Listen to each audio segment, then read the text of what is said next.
সক্ষমতা যাচাই না করে বঙ্গবন্ধু স্টেডিয়ামের ওপর ভারী স্থাপনা দিয়ে শেড তৈরি করছে ক্রীড়া পরিষদ। বারবার চাওয়ার পরও এনএসসি দিতে পারেনি নকশা, ভয়াবহ বিপর্যয় শঙ্কা। এই জায়গাগুলো কিছু বদলাবদলি করছে, খুব খুব ভালোভাবে বদলাবদলি করলেন। এটার সাথে মেইন ওইটার সম্পর্ক নাই, but this can cause some accident. জাতীয় লিগের ভেন্যু হলেও 25 বছরে কোনো উন্নয়ন হয়নি রংপুর ক্রিকেট গার্ডেনের।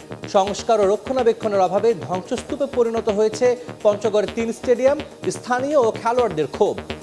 বিপিএল এ লোকাল পেসাররা আলো কাটছে, মুগ্ধ করছে, অথচ জাতীয় দলের তারকা ব্যাটাররা নিজেদের হারিয়ে খুঁজছে। চলতি আসরে বাংলা ধারাভাষ্য প্যানেলে থাকা সাবেক অধিনায়ক হাবিবুল বাশার সুমন বলছেন, মাইন্ডসেটের কারণেই বারে বারে ব্যর্থ হচ্ছেন লিটন হৃদয় শান্তরা।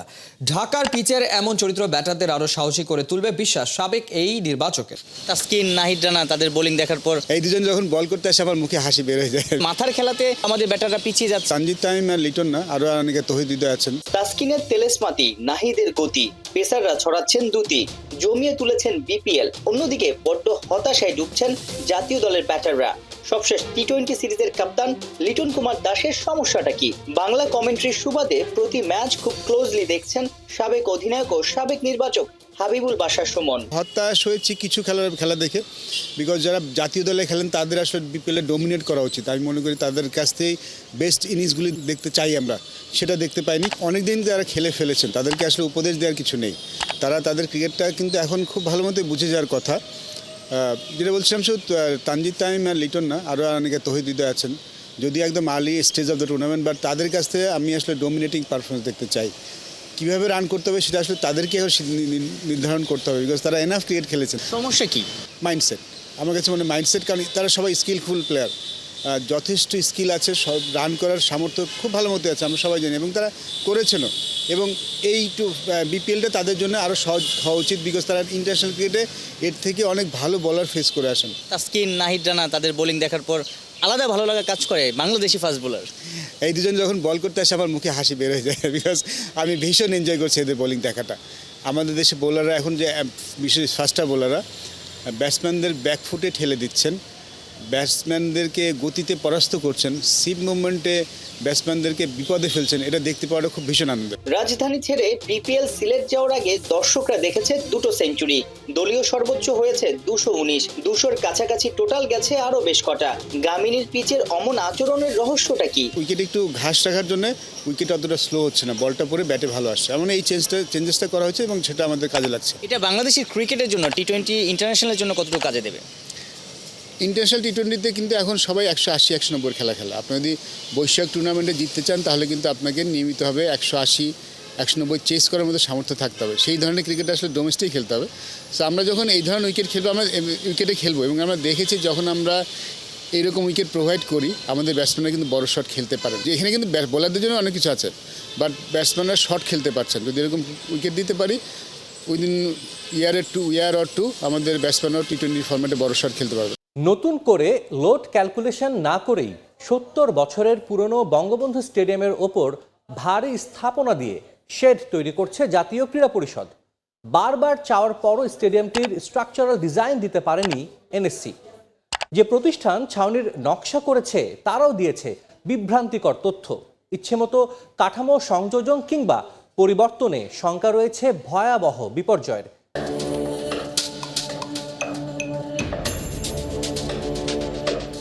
70 বছরের পুরনো বঙ্গবন্ধু স্টেডিয়ামের উপর শেড আর রঙের আস্তরণে সৌন্দর্য বৃদ্ধি পেয়েছে ঠিকই, কিন্তু এই সৌন্দর্য বাড়াতে গিয়ে বড় সড়ো একটা মৃত্যু ফাঁদও তৈরি করেছে জাতীয় ক্রীড়া পরিষদ। কারণ গ্যালারির উপর ভারী স্টিল স্ট্রাকচার উঠানোর আগে নতুন করে হয়নি লোড ক্যালকুলেশন।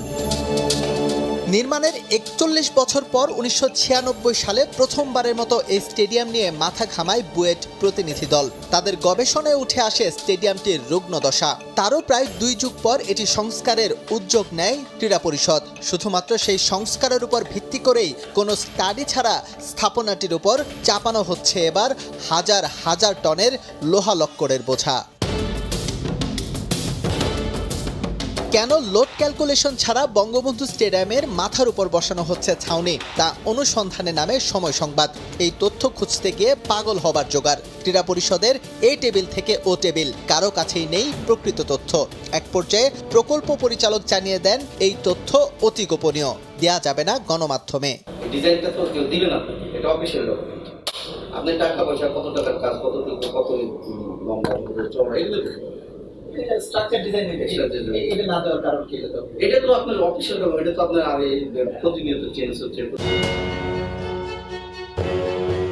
এনএসসির অসহযোগিতায় গন্তব্য এবার পরামর্শক প্রতিষ্ঠান বসত আর্কিটেক্ট ইঞ্জিনিয়ার্স নামের একটি ফান্ড থেকে নকশা আহ্বান করে কাজ করছে জাতীয় ক্রীড়া পরিষদ। তারাই এই প্রজেক্টের জন্য রেসপন্সিবল। কিন্তু অবাক করার বিষয়, লোড ক্যালকুলেশন নেই তাদের কাছেও। উল্টো প্রতিষ্ঠান প্রধান দিয়েছেন বিভ্রান্তিকর তথ্য। ইঞ্জিনিয়াররা ওনারা এটা নিয়ে সংশয়ে ছিলেন এবং মন্ত্রণালয়েও সংশয় ছিল। ওনারা এই জন্য স্পেশালি শাহিমুজ্জামান স্যারকে ওনার সিগনেচার সহ ড্রয়িংগুলা অ্যাকসেপ্ট করছেন। ভিতরে কি করছে আমরা জানি না, বললাম না আমাদের সাথে কোনো কন্ট্রাক্ট হয়নি। এইখানে মাসুদরা কাকে দিয়ে করায় আনছিল, করায় আনার পরে শুক্রবারেরা বলছে এটা তো আমরা তো দেখে বলছি এটা ঠিক নাই। একটি স্টেডিয়ামে সর্বোচ্চ কতজন উপস্থিত হতে পারেন সেটিকে লাইভ লোড বিবেচনা করে হয় লোড ক্যালকুলেশন। সঙ্গে থাকে ডিজাস্টার ফ্যাক্টর। পাকিস্তান আমলে যখন এটি নির্মিত হয় তখন কতটা গুরুত্ব পেয়েছিল এই বিষয় তা প্রশ্নবিদ্ধ। তার চেয়েও বড় বিষয়, ক্রীড়া পরিষদের নথিতে নেই সেই তথ্য উপাত্ত। তাই ইচ্ছে মতো কাঠামো সংযোজন কিংবা পরিবর্তনে এটি যে সত্যিই মৃত্যু ফাঁদে পরিণত হয়েছে তা নিয়ে শঙ্কায় খোদ বুয়েট অধ্যাপক। গ্যালারির ওখানে কিছু যেখানে একটা পাশে একটা এই পূব দিকে একটা লিফট আছে না, লিফট দিয়ে কোনো একটা এই জায়গাগুলো কিছু বদলাবদলি করছে, খুব খুব ভালোভাবে বদলাবদলি করলেন। এটার সাথে মেইন ওইটার সম্পর্ক নাই, but this can cause some accident. 1955 সালে নির্মিত স্টেডিয়ামটি দাঁড়িয়ে আছে 307টি শেয়ার ওয়ালের উপর। রেট্রোফিটিং করে এর ওপরের চিত্র বদলানো সম্ভব হলেও ভেতরের চিত্র কি, এর জবাব নেই কারো কাছেই।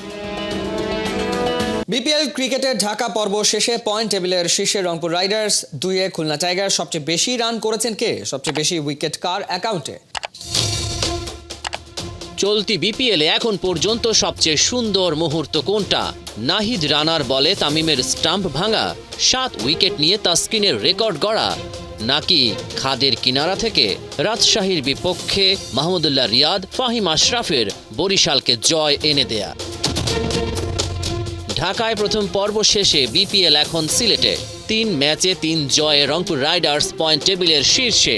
2 জয়ে 2-এ খুলনা। একটা করে জয় পেয়েছে চিটাগং, বরিশাল, রাজশাহী। ঢাকা আর সিলেট এখনো জয়ের দেখা পায়নি।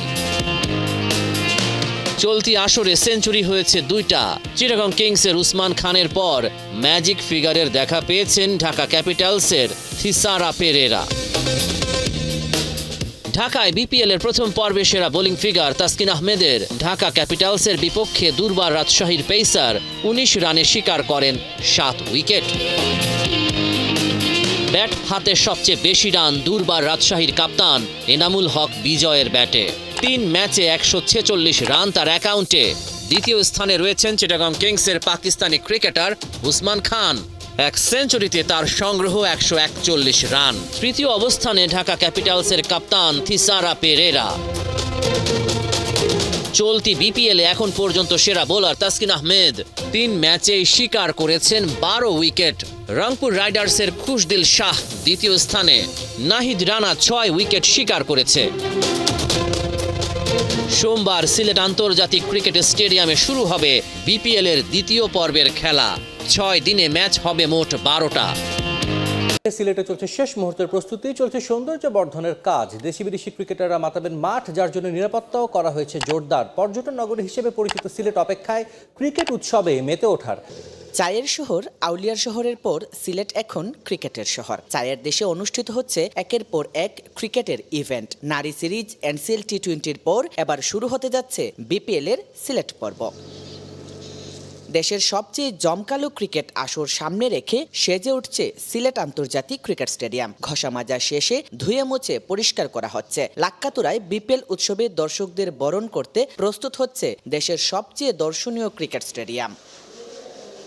এবারের বিপিএলে হোস্ট নিয়ে আসা নতুন রীতি। চিটাগাং কিংস বিদেশি হোস্ট আনলেও সিলেট স্ট্রাইকার্স এনেছে 2 হোস্ট, আর দুজনই বাংলাদেশের। তাদের প্রত্যাশা এবার ট্রফি ঘরে তুলবে সিলেটি। বিপিএল ও সিলেট স্ট্রাইকার্স টিম অত্যন্ত শক্ত এবং শক্তিশালী। আমরা বিশ্বাস এবার এমন কোনো মাইর ফুট নেই আমরা কাপ নিতা, এই কাপ আমরাও নিব অবশ্যই ইনশাল্লাহ। অন্যদিকে টিকিট নিয়ে কোনো কালোবাজারি বা বিশৃঙ্খলা যেন না ঘটে সেজন্য সতর্ক প্রশাসন। নেওয়া হয়েছে কঠোর নিরাপত্তার ব্যবস্থা। যারা মাঠে খেলা দেখতে আসবেন তবে সবাইকে আহ্বান করছি আপনারা শান্তি শৃঙ্খলার মধ্যে সুন্দরভাবে খেলা উপভোগ করবেন। আমাদের পুলিশি ডিপ্লয়মেন্ট রয়েছে, সাদা পোশাকে নজরদারি রয়েছে, বিভিন্ন গোয়েন্দা সংস্থা রয়েছে। গ্যালারি ভর্তি দর্শক নিয়ে বিপিএল উৎসবে মাতবে লাক্কাতুরা, নিজেদের মাঠে জয়ে ফিরবে সিলেট স্ট্রাইকার্স, এমনটাই প্রত্যাশা ক্রিকেট প্রেমীদের।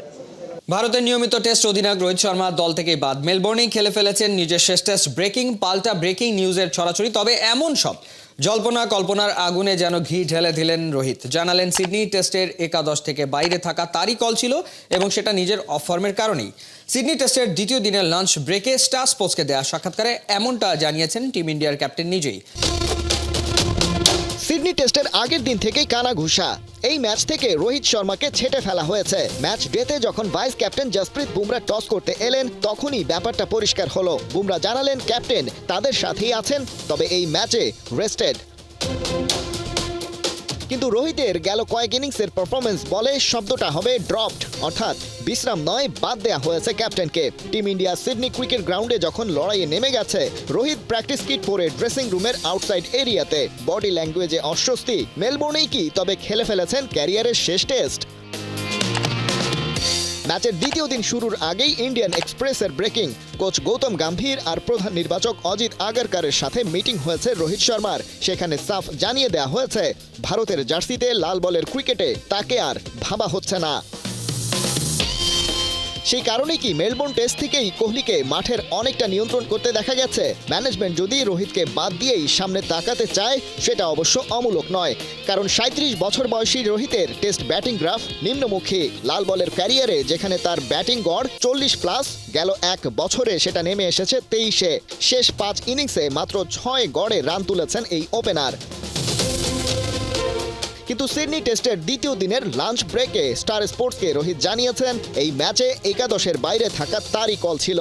যেহেতু টেস্ট চ্যাম্পিয়নশিপের ফাইনাল নিশ্চিতের জন্য ডু অর ডাই ফাইট, তাই ওই জায়গায় ফর্মে আছে এমন কাউকে খেলানোর কথা ভেবেছেন। ম্যানেজমেন্টও তার সাথে একমত হয়েছে।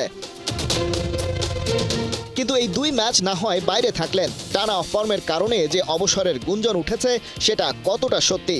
রোহিত জানাচ্ছেন 4 কিংবা 6 মাস পরের কথা না ভেবে বর্তমানে বাস করার পক্ষে তিনি। 2 সন্তানের বাবা হিসেবে যথেষ্ট পরিণত, আর কখন কোথায় কি সিদ্ধান্ত নিতে হবে সেটা তার ভালো করেই জানা। আর অবসরের কথা এখনই ভাবছেন না। কিন্তু ইন্ডিয়ান এক্সপ্রেসের ওই প্রতিবেদন বলছে আগামীতে লাল বলের ক্রিকেটে রোহিতের ব্যাপারটা ভাবছেই না টিম ম্যানেজমেন্ট। সেক্ষেত্রে প্রশ্ন ওঠে, ম্যান ইন ব্লু যদি টেস্ট চ্যাম্পিয়নশিপের ফাইনালে উঠেই যায়, সেই ম্যাচটাও কি মিস করবেন রোহিত? গণমাধ্যমটি নাম প্রকাশে অনিচ্ছুক সূত্রের বরাত দিয়ে আরও বলছে, কেবল টেস্ট নয়, ওয়ানডে দলেও তার অবস্থান নিয়ে দেশে ফেরার পর আলোচনা শুরু হবে। সেক্ষেত্রে ফেব্রুয়ারিতে যে চ্যাম্পিয়ন্স ট্রফি অপেক্ষায়, সেখানেও ঝুলে যেতে পারে রোহিতের ভাগ্য। বিপদ যেন পিছু ছাড়ছে না ভারতের। এবার সিডনি টেস্টে ইনজুরিতে পড়লেন জসপ্রীত বুমরা। দ্বিতীয় দিন লাঞ্চের পরই হাসপাতালে ছোটেন ইন্ডিয়ান ক্যাপ্টেন। করা হয় স্ক্যান। এদিকে বুমরার অনুপস্থিতিতে টেস্ট বাঁচাতে ক্যাপ্টেন্সির আর্ম ব্যাট পরেছেন বিরাট কোহলি। বিস্তারিত জানাচ্ছেন। একেই বুঝি বলে কার্মা। আগের দিন স্যাম কনস্টাসের সাথে করেছিলেন হম্বিতম্বি। 19 বছরের কিশোরের সাথে কথায় কথায় দেখিয়েছিলেন উগ্রতা। উসমান খাজাকে আউট করার পর ছুটে গিয়েছিলেন কনস্টাসের দিকে। সেলিব্রেশনের নামে ঘটিয়েছিলেন ন্যাক্কারজনক ঘটনা। কিন্তু এই মেজাজ শেষ পর্যন্ত ধরে রাখতে পারলেন না জসপ্রীত বুমরা। সব আগ্রাসন, উগ্র মেজাজ এক নিমিষেই হয়েছে হাওয়া। গুরুত্বপূর্ণ ম্যাচ, গুরুত্বপূর্ণ সময়, কিন্তু ইনজুরি নিয়েই মাঠ ছাড়তে হয়েছে তাকে। সিডনি টেস্টের দ্বিতীয় দিন এভাবেই ক্যামেরায় ধরা পড়লেন ইন্ডিয়ান ক্যাপ্টেন। দলের ফিজিও ও স্টাফের সাথে খেলা চলাকালীনই ট্রেনিং কিট গায়ে ছুটলেন হাসপাতালে। যদিও এমন ব্যাড নিউজ আসবে তা ঘুণাক্ষরেও ভাবতে পারেনি ইন্ডিয়ান ভক্তরা। ম্যাচ চলাকালীন চোটে পড়ার মতো কিছুই চোখে পড়েনি।